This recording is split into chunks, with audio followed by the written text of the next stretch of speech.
Good afternoon. Thank you for inviting me this very special instructional course. So how to come to diagnosis. Once we are suspicious about metabolic disorder, then it comes to the first thing what we will do, it's biochemistry, some laboratory, and how to make sense out of it. Probably there are many people with more sense than me in the audience, but I will try my best. So, metabolic bone disorders, it's one category of complex interaction of many exogenous and endogenous factors, and clinical features are electrolyte disturbance, fractures, bone deformity, abnormal gait, short stature, and team approach is essential. This altered bone mineral homeostasis will cause disorders of the bone in shape, strength, and composition. And this is just a short list of probable metabolic bone disorders. Rickets is the one. And rickets nowadays is considered more as a syndrome, not as a specific disease entity. And basic pathogenesis is relative to the lack available extra cellular calcium, phosphorus, or both. So the rickets could be nutritional, X-linked hypophosphatemia, so called phosphate diabetes, then 25-hydroxylase deficiency, and so on. Also, in differential diagnosis, you should consider renal osteodystrophy or hypophosphatasia. Those are just from the textbook, one of the causes of rickets, and you can see several groups: deficiency, gastrointestinal, vitamin D resistant, unusual forms of rickets are also, and then renal osteodystrophy. So rickets is happening in a growing child, and this is because bone matrix fails to mineralize. And histologically, you can see the excess of osteoid and deformity as it has shown on X-ray. Here you see the pathological specimen, and you can see also abundant osteoid on a place where some more bone should be. So that is the reason of also with biomechanical causes, this is the reason for deformity. So basic factors that affect bones are 3 Cs, as we call, 3 ions, calcium, phosphorus, magnesium, 3 hormones, parathyroid, calcitonin, and 1.25-dehydroxyvitamin D, and 3 tissues, bone, intestine, and kidney. So in short, mnemotechnic, it is 3 threes. Remember that. And this is just to show you what has been told. So when we have a low serum calcium, then the kidney will interact gut, and bone. In the bone, you will have a bone resorption. This is a little bit complicated system, but also it relates to the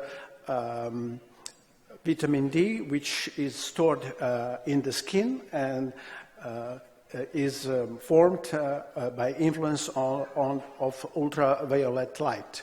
So this is also important to know.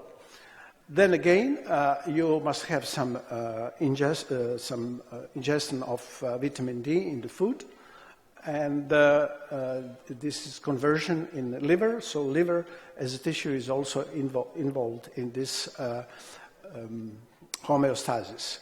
Here you can see another scheme to show you how the things are going on in the organism. And again, when calcium level is too high, then you have increased calcium deposition in bone, a decreased calcium absorption in intestine, and decreased reabsorption from the urine in the kidney. On opposite, when you have calcium levels too low, then there is a homeostasis influenced by parathyroid, increase release from the bones, increase uptake in intestine, and increase reabsorption from the urine. So in terminology, nowadays we call calcipenic rickets, which is hypocalcemic rickets. And this calcipenic rickets is most commonly caused by vitamin D deficiency, but also can be caused by mixed deficiency of vitamin D and calcium as well. And this is just to show you one of the approaches when you consider calcipenic rickets.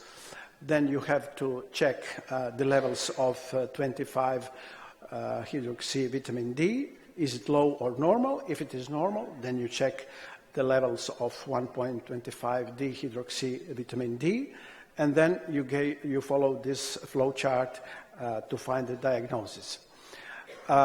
This is some of biomechanical findings in rickets. If you consider calcipenic rickets, then you should look for calcium, phosphorus, alkaline phosphatase level, parathyroid hormone, and so on, vitamin D, and urine calcium. And on this slide, you can see the difference in levels. On the opposite, calcium, actually calcium is low, or it even could be normal. And on opposite, in the phosphopenic rickets, then you have a difference in laboratory findings. As you can see, calcium is normal, but phosphorus is low, and other values are also slightly different than in the previous slide. So look for the phosphorus if you suspect phosphopenic rickets. This serum parathyroid hormone and inorganic phosphorus serve to distinguish calcipenic from phosphopenic rickets. And this is one of the possible also flow charts, how to look in X-linked hypophosphatemia. Then you have this gene mutation. Then you should look for renal phosphate reabsorption and 1.5 dihydroxyvitamin D levels and so on. And this serum alkaline phosphatase, this activity moderately is elevated. So this is important to know. And again, this is the differential diagnosis, which is already shown. And to conclude this short session, this is one slide you should remember. When you suspect the rickets, you should look for alkaline phosphatase level, clinical and radiographic findings, and the first step should be measure serum parathyroid hormone, phosphorus, and calcium, and so on. So this looks a little bit complicated, but I think as a clinician, you should also work as a team with the pediatrician, and that will help you. But first, be suspicious about metabolic disease. Thank you very much.